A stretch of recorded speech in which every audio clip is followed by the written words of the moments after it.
Alright guys, it's time for the fourth and final installment in my backpack series. This is going to be expedition backpacks. And just like I said in my last video with the more alpine style packs, I look for completely opposite features in expedition packs versus alpine packs. So alpine packs are all about low profile, barely any bells and whistles, small or like super cleaned up outside, and the straps on everywhere, the side straps, the shoulder straps or whatever, are very small. And, you know, maybe they're not built as much for comfort while hiking, but they're built for more performance while climbing. So expedition packs kind of flip that whole thing. They are built with a lot more comfort to be carried and to carry a whole lot of stuff. They have tons of straps, tons of bells and whistles, and then they come with just about everything under the sun in order to, you know, increase your ability while you're up there on the mountains. And these are not the sort of packs that are super easy to climb with, like vertically climb. But if you're using fixed ropes, and if you're mostly, you know, like kind of pulling sleds to get to the top of the mountain, then that's where these things really come in handy. And it's also great because their capacity is usually way higher. So I have 3 examples right here. This is the entirety of my expedition quiver right here. And it starts with like the 55, the 75, and the 105 right here. With expeditions, you can kind of divide them into supported and non-supported. Examples of supported ones would be any of the mountains where you use porters and Sherpas and yaks to help carry up some stuff. They help carry your equipment up, and then you can have a smaller pack because you're not carrying as much. The unsupported mountains, the 2 big ones, are Aconcagua and Denali, especially Denali, or anything in Alaska. And that's where you want the really big packs because you have to carry everything yourself. The expedition packs tend to be heavier if you were to weigh an empty expedition pack versus an empty alpine pack, and because they're built with more materials and more padding. If I'm carrying 70 pounds of equipment on my body, I would rather have a backpack that weighs 3 pounds versus one that weighs 1 pound, because those heavier backpacks are built with more things to hold, to carry the load easier on my body. And so it's about kind of choosing, you know, do you want the less comfort with a lighter pack, or do you want the more comfort with a heavier pack? And also just if you want the capacity, so that way you're able to fit everything kind of comfortably in that pack, versus strapping crap to the outside and packing it just right and really shoving things in order to make that pack work. So those are kind of personal things that you have to work with. Me personally, I used to be a lot more into small packs, and now I just stopped caring. I'll go with bigger packs if it makes my life easier. For example, this 55-liter pack is a great pack for around the Sierra here if I'm doing something like the Mountaineers route on Whitney. So I don't really need that much gear for it, and I can even put, depending on the time of year, I can put the rope inside the pack and not carry it on the outside, as well as everything I need for 3 days in the mountains to get me up and down. I use this on Shasta a lot too, and I wouldn't hesitate to use this on Rainier or Baker on any of those easy routes. The 75 here, this is the AMG 75, very famous you know, backpack. I wouldn't hesitate to use this in the Sierra for more technical climbs, like the East Buttress of Whitney, the East Face of Whitney, Temple Crag even, where you have to carry a bare barrel for one, and you're carrying a heavier rack. So Mountaineers route in Whitney is like 3 cams. Now I'm moving to like 7 cams, 9 cams, something like that. And that bigger rack takes up more space. We also have a larger rope that we have to carry with us, whereas sometimes I can use a 30 meter on the Mountaineers route. I got to go to a 60 meter now. It really helps to increase the carrying capacity of the pack with your equipment. On top of all of this, this pack, I'm going to start bringing out a on-route pack. This one, for example, this is my Blitz 28. It's a perfect on-route pack for days in the alpine. And so if I'm bringing this big pack and just leaving it at camp, then I can go as big and as bulky as I want because I don't have to climb with it. And so sometimes it's just nicer to go to these 2-pack systems. I have a trip going on later this month where we're hiking in and we're going to climb a route on Whitney, probably the East Buttress, and then we're going to climb Fish Hook Arret, and then on the 4th day we're walking out. So it's 4 days in the mountains, 2 days of climbing.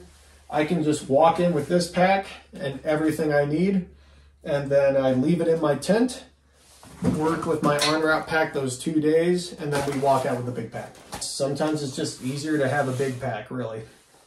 This 100 liter, I won't really use in the Sierra at all. This is more of a Denali pack. So when I am working on Denali, hopefully around spring next year, this is the pack that I need for it. It's just a bigger version, you know, you need all that space. So now moving on to features, here's a pack that is totally built for en route use. You can see it's really low profile. It's a lot lighter than these things. The straps themselves, these side compression straps, aren't super huge. In the expedition world, it's kind of a given that you have to strap some stuff to the outside of your pack. You're often carrying 2 sleeping pads and, you know, thicker layers because you're going to higher altitudes. So if I just pull out, let me pull out this one actually.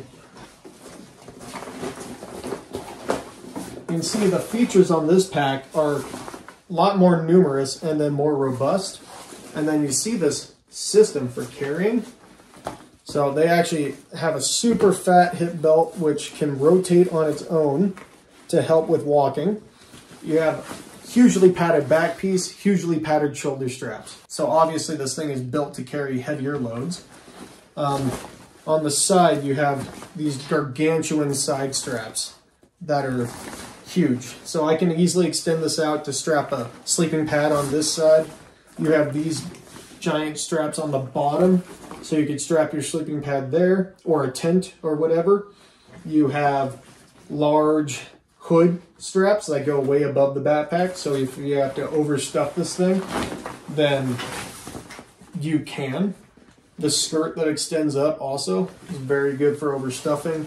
You have these straps here that are built for big gloves, pulling these things open in an Arctic environment. You have the full blown hood right here that actually has a way to remove the hood, so you can do whatever you want with that. This pack, going back to this example, this one doesn't even have a hood. It's just like a little flap right here because you're not nearly going to be carrying as much.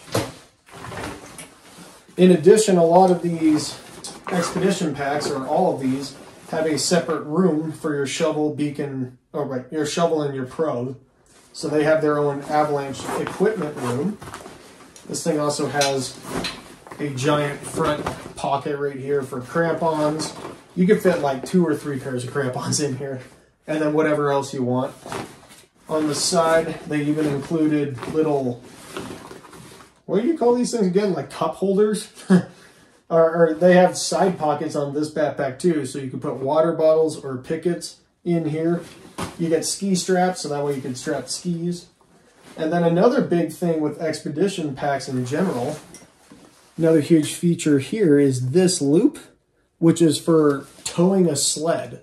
And even this 55 right here has the towing the sled loop. So if you're on Denali, you have to tow a sled, and they added that feature in. You get gear loops on the belt, so that way you don't have to have anything clipped to your harness while you're walking. You have other options too, like there's 2 straps here that are hidden in this pocket that you can take out and pass them through the little strap holes. There we go, that one there. And this one here. And now I can even strap something across the front. And there's that. You have straps here too. So there's literally just straps everywhere, and they're huge. And if you were doing technical climbing with it, those things would get in your way and they would be super annoying. But since in the expedition world it's more walking with the pack, it's better to have those straps so that way you can really modulate this thing to whatever you want. Speaking about the fit a little bit too, they have this whole thing right here is detachable, and you can move it up or down to really dial in that fit. The hip belts also, you can see this extra strap right here that connects the belt to the base of the pack. That's what this blue thing is. And that's to help get the belt wrapped perfectly around your waist. This backpack, going back to here. Oh, hey, wow. Okay, it turns out this pack actually comes with that. But, so that's a bad example. But not all of these specific alpine packs do have that feature. As well as you can see how there's no adjustment for torso length on this pack, because it adds weight and it adds bulkiness. And if you're really going to climb with this backpack, you want to just keep it close to your body. So that's where like the comfort gets cut out for just baseline functionality. Whereas this pack, designed to carry loads twice as heavy as what you would put in here, that stuff is important. All these things have a place, right? And expedition packs, I could have added that into my mountaineering pack video, but I look for completely different functionality with these things versus the alpine climbing packs. And so that's why I think they deserve their own video. Yeah, it's kind of like if you're into just basic mountaineering, you could go with one of these packs because you don't need the performance of climbing with it. But if you want to get into the more advanced, or not advanced, let's say the more technical mountaineering, then that's when you can move to the thinner alpine style packs. Hopefully that kind of helped show the things that I look for with these packs. Ultimately, it comes down to comfort and versatility of the pack, and that's what I would say are the two main things I'm looking for with my expedition packs. I guess a third one could be large capacity, even though this one's not super large capacity. But I think that's about everything that's worth saying with these more expedition style packs. I'm actually just starting to use these more and more, you know, nowadays. Like, I just stopped caring about having the smallest pack on the mountain, and now it's all about comfort and just like moving the stuff up and then moving the stuff down. So I've kind of become more reformed like that. I used to care a whole lot about having small backpacks. I hope that you guys got something out of this video and got something out of the whole series. This is just like, you know, my setup of backpacks that I've collected over the years and for different things. If you have anything that you like using, then please leave a comment about it. Or if you have any questions, you can always write a comment. If you're interested in learning more about me, you can check out my Instagram or my website. That's all in the description there. As well as if you want to hire me for a trip, you can also just check out the description below. Thanks again for watching another one of my rambling videos, and I'll see you guys in the next one.